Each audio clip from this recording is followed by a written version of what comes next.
Hello everyone, मैं नीलम तिवारी आप सभी का मैग्नेट ब्रेन्स में बहुत बहुत स्वागत करती हूँ। मैग्नेट ब्रेन्स एक ऐसा चैनल है जहाँ पर आपको किंडरगार्टन से लेकर 12th क्लास तक के सारे वीडियोस बिल्कुल फ्री अवेलेबल करवाए जाते हैं। और ऐसा नहीं है कि आपको स्टार्टिंग के 2 वीडियोस देखने के बाद में कोई भी सब्सक्रिप्शन चार्ज देना हो, क्योंकि मैग्नेट ब्रेन्स चैनल पे पढ़ाई करना बिल्कुल फ्री है। आपको चाहे कॉम्पिटिटिव एग्जाम की तैयारी करनी हो, IIT, JEE, NEET, NTSC, olympiad, आपका बैंकिंग, SSC, कोई भी तैयारी करनी हो, उसके लिए आप मैग्नेट ब्रेन्स चैनल से जुड़िए और बिना पैसे दिए घर बैठे तैयारी कीजिए। देखिए, जैसे कि कक्षा 11वीं संस्कृत व्याकरण में हमने कोर और इलेक्टिव वाले बच्चों के लिए धातु रूपाणी अपना पाठ शुरू किया है और इस पाठ में हम सबसे पहले पढ़ेंगे धातु के परिचयों को। परिचय देखेंगे कि भाई धातु के हम रूप तो पढ़ लेते हैं कि एक धातु यानी क्रिया, धातु जो होती है वो क्रिया होती है, उससे क्या दर्शाया जाता है, ये सब चीज़ें हम परिचय में पढ़ लेते हैं। तो संस्कृत भाषा में देखिए, संस्कृत भाषा जो है अपने आप में विशाल समुद्र है। सागर ना कह के हम महासागर कहें तो ये भी अतिशयोक्ति नहीं होगी। यानी भाषाओं में इसमें शब्दों का इतना भंडार है जो एक महासागर में होता है। ऐसे महासागर की जैसी हमारी संस्कृत की भाषा है, ठीक है, जिसमें कि काम को दर्शाने के लिए, यानी हम कोई भी काम करें, हर एक काम को दर्शाने के लिए जो शब्द प्रयोग होते हैं उनको धातु कहा जाता है। उनको हिंदी में हम क्रिया कहते हैं, संस्कृत में उन्हीं को धातु कहा जाता है।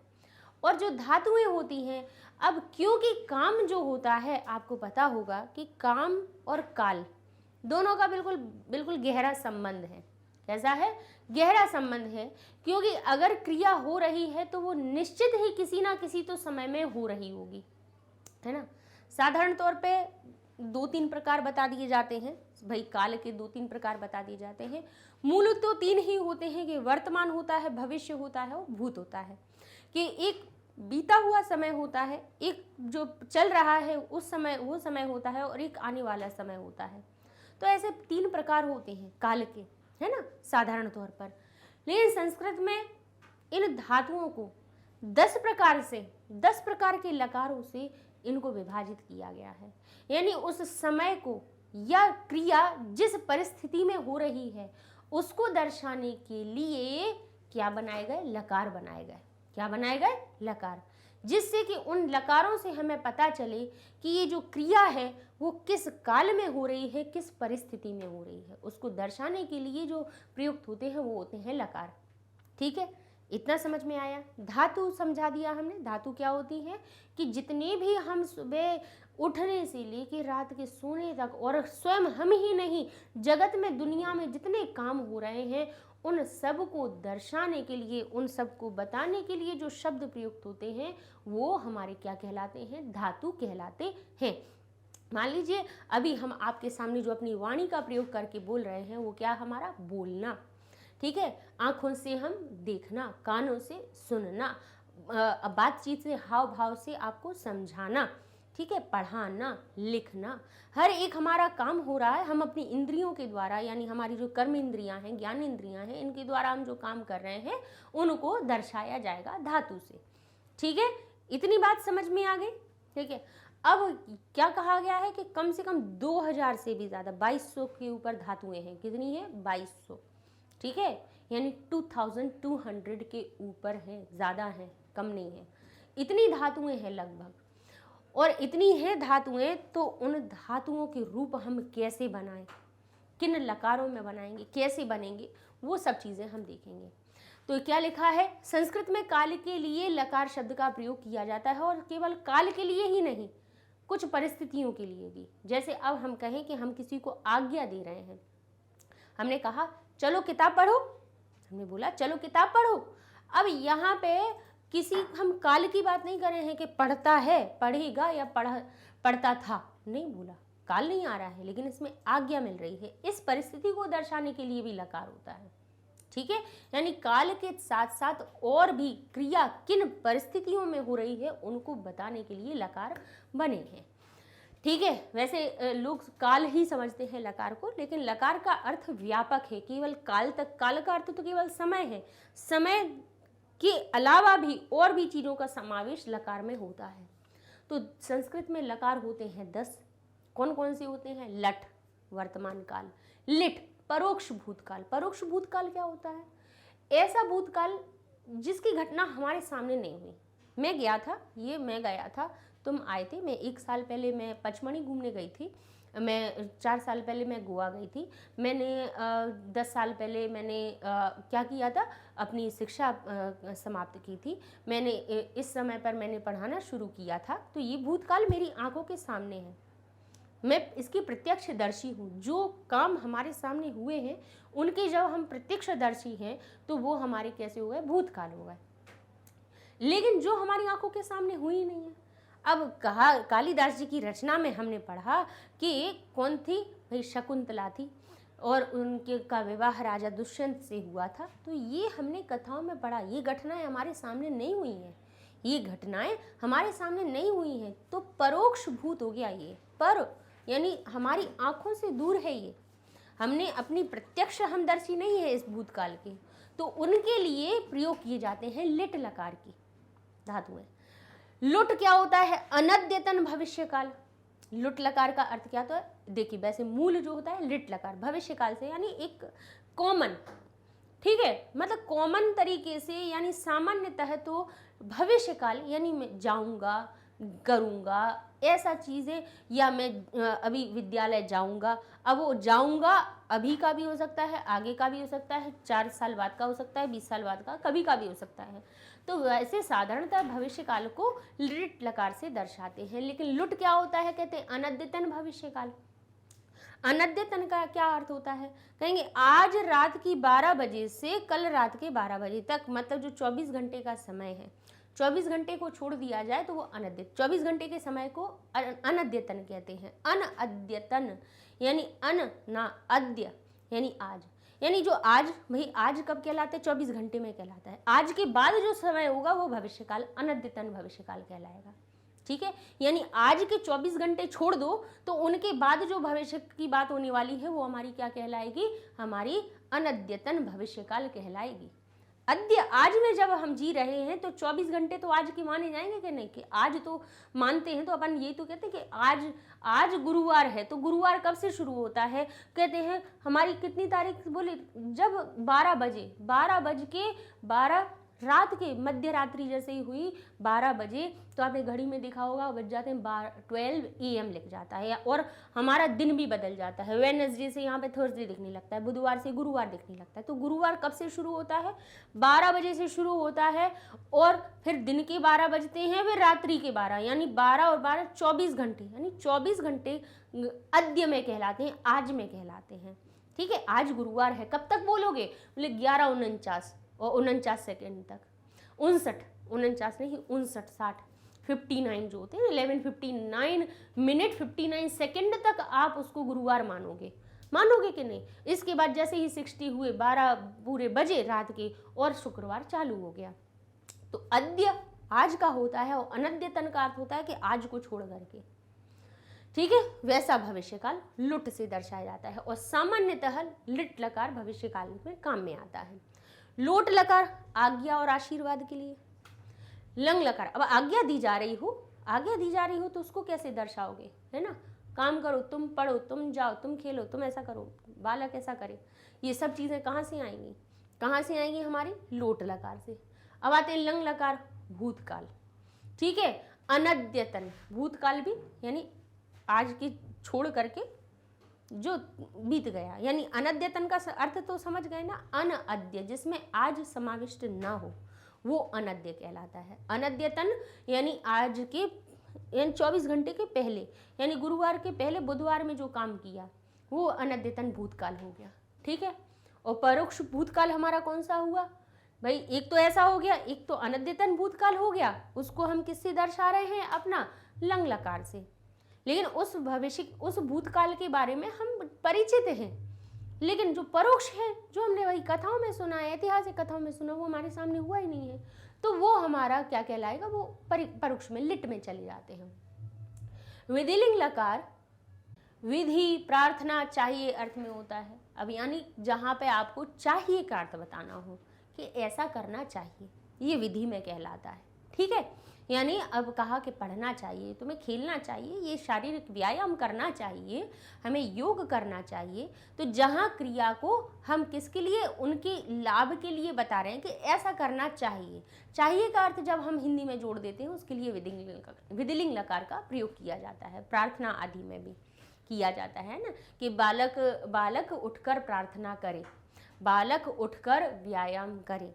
ठीक है, तो करे शब्द भी आ रहा है, जरूरी नहीं कि चाहिए लगा हुआ हो, ये भी लिखा हो तब भी हम अपने विधिलिंग लकार का प्रयोग करते हैं। आशीर्लिंग इसी का ही एक भाग हो जाता है, जिसमें आशीर्वाद की बात हो जाती है।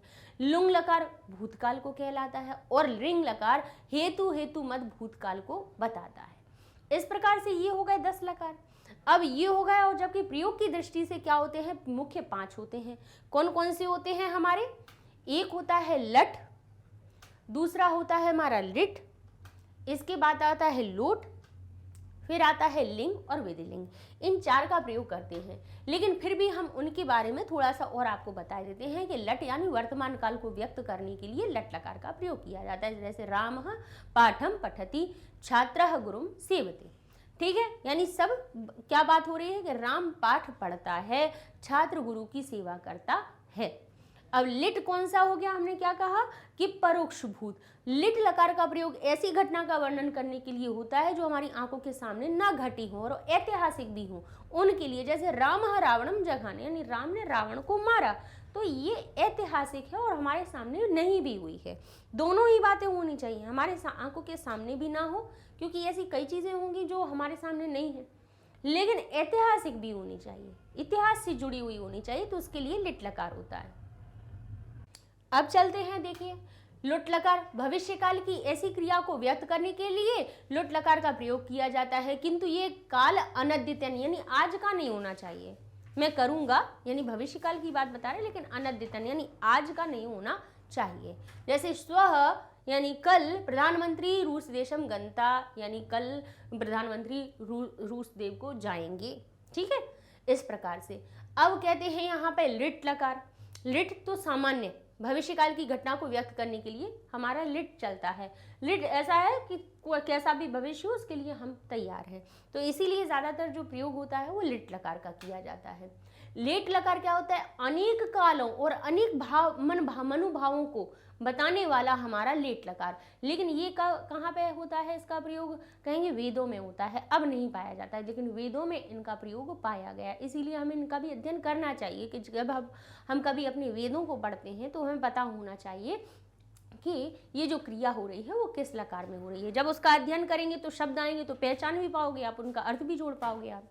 लोट क्या होता है, आज्ञा देने के भाव को प्रकट करने के लिए यहाँ पे लोट लकार का प्रयोग किया जाता है। ठीक है, लोट लकार हमारा आज्ञा के लिए होता है। अच्छा, आशीर्वाद के लिए हमारा विधिलिंग लकार ज्यादा प्रयोग होता है, क्योंकि देखिए आज्ञा को देने में भी दोनों प्रकार लोट और विधिलिंग दोनों लकार ऐसे होते हैं, बहुत कुछ समानताएं भी आती हैं, है ना। अगर उसी को आप आज्ञा के रूप में कहोगे, जैसे कहा बालक पाठ पढ़े, ठीक है, ये हमारा विधिलिंग में आ गया, और उसी में कह दिया बालक पाठ पढ़े, ये आज्ञा हो गई। मतलब आपके कहने में भी अंतर हुआ, तो यहाँ पे लकार का हमारा क्या हो जाएगा, परिवर्तन हो जाएगा। ठीक है ना। लंग लकार अनद्यतन भूतकाल की क्रिया को बताने के लिए, तो जैसा कि हमने आपको बता दिया कि अनद्यतन का अर्थ क्या हुआ, आज को छोड़ करके जो पिछला भूतकाल हुआ है उसके लिए लंग लकार, तो मूल रूप से सामान्यतः लंग लकार हो जाता है। विधिलिंग लकार क्या होता है, कहते हैं चाहिए या कर या करे आदि, ऐसा करे, प्रार्थना करे, व्यायाम करे, ये चाहिए या करे शब्द हमें दर्शाना हो, अर्थ बताना हो, उसके लिए विधिलिंग लकार की क्रियाओं का प्रयोग करते हैं। आशीर्लिंग, ये आशीर्लिंग है, ये भी लिंग का किसका है, हमारे विधिलिंग लकार का ही एक क्या होता है, लिंग का एक भेद होता है जिसका प्रयोग आशीर्वाद देने के लिए होता है। ठीक है, ये हमारे विधिलिंग लकार का ही एक भेद होता है। आगे देखिए, अब लिखा हुआ है हमारा लुंग लकार। लुंग लकार क्या कहते हैं कि सामान्य भूतकाल की क्रिया को व्यक्त करने के लिए लुंग लकार का प्रयोग किया जाता है। सामान्य भूतकाल के लिखा है कि पुरा राजा नलः अभूत, यानी प्राचीन काल में राजा नल हुए। ठीक है, अब बहुत ऐतिहासिक नहीं है, लेकिन एक सामान्य भूतकाल है, तो उसके लिए भी लुंग लकार हमारा प्रयुक्त होता है।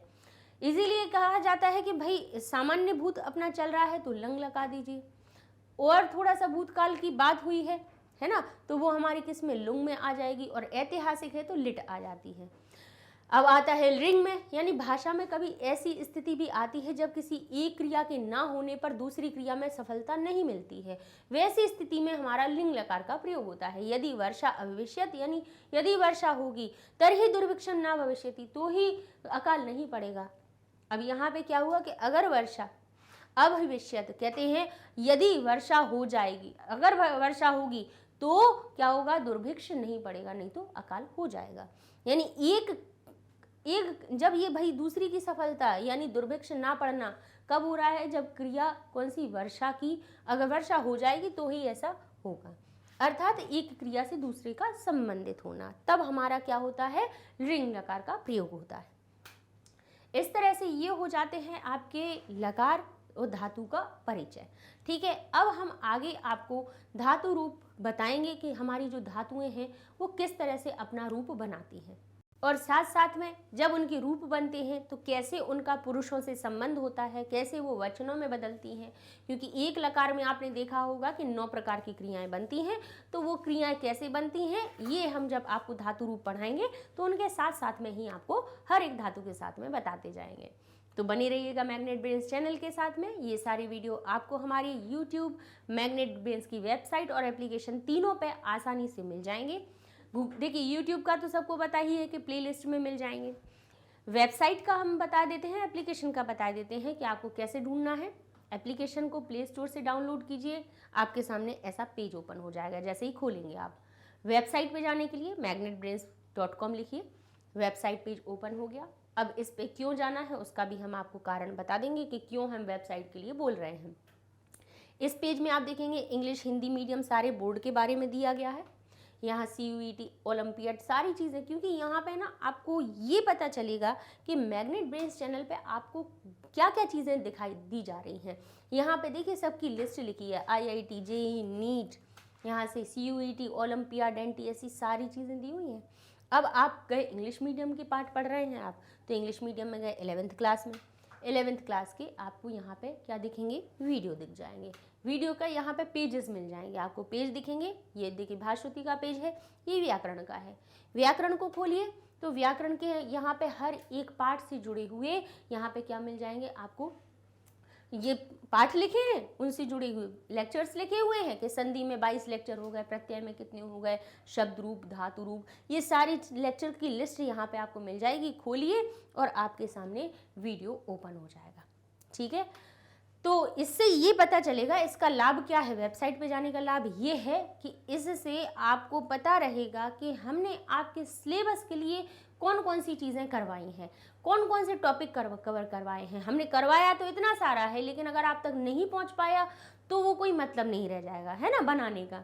इसलिए हम आपको वेबसाइट और एप्लीकेशन पे जाने की सलाह देते हैं कि जिससे आपको पता चल जाएंगी सारी चीज़ें। मिलते हैं अगले वीडियो में जिसमें कि धातु रूप शुरू करेंगे।